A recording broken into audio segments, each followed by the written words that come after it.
It was a cold evening in Lahore. After the rain, the scent of wet soil filled the air. Harris, a 28-year-old researcher, sat by his window, staring into the distance with restless eyes. For 3 years, one question had consumed his mind. Do Gog and Magog truly exist? Haris had studied everything: Quranic verses, biblical prophecies, ancient commentaries, and even modern science journals.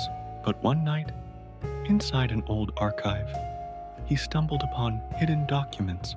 They spoke of a mysterious, sealed wall deep in the Chinese mountain ranges, the very barrier Alexander the Great was said to have built. No one had ever reached its true limits. That discovery changed everything. Harris decided he could no longer remain in books. He had to see the truth with his own eyes. The next morning, he boarded a bus on the Karakoram highway, heading north toward Gilgit. In a remote village, locals whispered about a strange place in the high mountains. At night, they said, metallic echoes would ring through the valleys, as if something or someone was striking from behind a wall. A guide agreed to take Harris there, though fear clouded his face. The climb was brutal. Thin air pressed against their lungs as they scaled the jagged cliffs. Suddenly, the earth shook. A crack tore open across the mountainside. From that fissure, a dense, hot mist rose, glowing faintly in the dark. The guide froze in terror. This is the place," he whispered. "They say a nation is trapped beneath." Harris switched on his flashlight and leaned closer.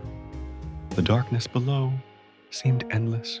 From deep within, he heard something, a faint, thunderous rhythm, like thousands of heartbeats pounding at once. In that moment, a verse from the Quran echoed in his mind. "And when the promise of Gog and Magog is fulfilled, we shall release them, and they will surge forth from every elevation." That night, Harry stayed in a nearby village. He dreamed vividly, a colossal army marching out of the earth, towering figures with burning red eyes, their weapons forged of strange gleaming metal. The ground shook beneath their march. At their front stood an old leader with a voice that split the skies. "The time has come. We are Gog and Magog." Harris awoke drenched in sweat, but the nightmare didn't end there. The next morning, near the fissure, he found a piece of metal lying on the ground, something that hadn't been there before. It was heavy, dark, and unlike anything he had ever seen. He quickly snapped photos and took the fragment with him. On his way back to Islamabad, his phone lost all signal without explanation.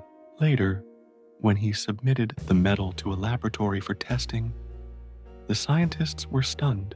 The report read, "This specimen does not match any known element on Earth." Excited, Harris prepared to publish his findings, but mysteriously, every attempt failed.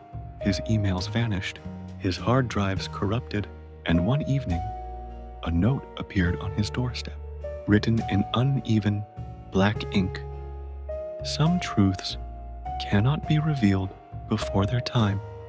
Shaken but determined, Haris made one last entry in his journal.